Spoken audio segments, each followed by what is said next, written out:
Sunday special mushroom biryani எப்படி செய்யலாம்னு பார்க்கலாமா? எலக்ட்ரிக் ரைஸ் குக்கரில் தான் செய்ய போகிறோம். எப்படி செய்யலாம்னு வாங்க வீடியோக்குள்ள போய் பார்க்கலாம்.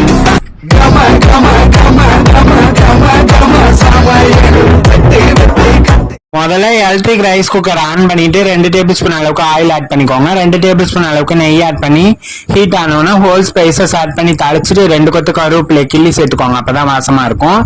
3 பச்சை மிளகாயை நீல வாக்கில் நறுக்கி வச்சிருக்கேன், அதையும் சேர்த்து நல்லா வதக்கிக்கோங்க. 2 மீடியம் சைஸ் ஆனியன் நீல வாக்கில் நறுக்கி வச்சிருக்கேன், அதையும் சேர்த்து நல்லா வதக்கிக்கோங்க. இந்த ஸ்டேஜ்ல இப்போ தேவையான அளவு வதங்குறதுக்கு தேவையான அளவு கொஞ்சமா கல் உப்பு சேர்த்து நல்லா வதக்கிக்கோங்க.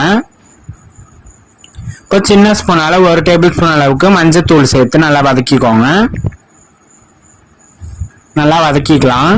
இப்போ இந்த ஸ்டேஜ்ல சின்ன ஸ்பூனால 2 டேபிள் ஸ்பூன் அளவுக்கு இஞ்சி பூண்டு விழுதையும் சேர்த்து பச்சை ஸ்மெல் போற அளவுக்கு நல்லா வதக்கிக்கோங்க.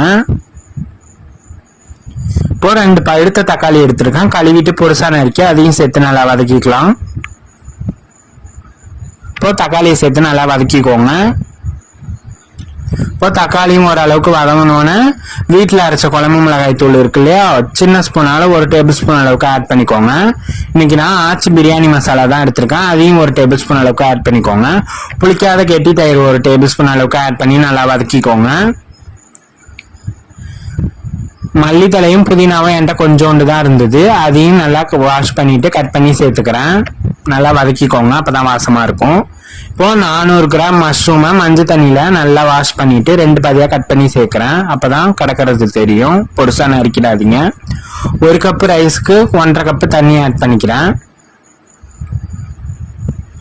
ஆட் பண்ணி நல்லா நுரக்கட்டி வர அளவுக்கு வெயிட் பண்ணலாம் ஒரு 5 நிமிஷம். நான் எப்போதும் சாப்பாட்டுக்கு இருக்கிற புழுங்கல் அரிசி தான் எடுத்திருக்கோம், உங்களுக்கு வேணும்னா பாஸ்மதி ரைஸ்ல ட்ரை பண்ணி பாருங்க.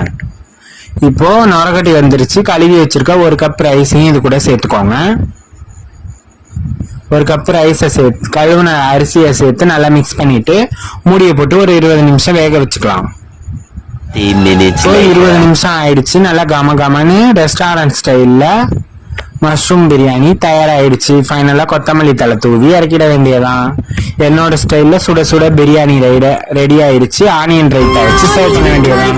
இதே மாதிரியே நீங்களும் ட்ரை பண்ணி பார்த்துட்டு எப்படி இருக்குங்கிறத கமெண்ட் பாக்ஸ்ல சொல்லுங்க. மறக்காம சேனலை சப்ஸ்கிரைப் பண்ணி வச்சுக்கோங்க. பாய், நெக்ஸ்ட் வீடியோ.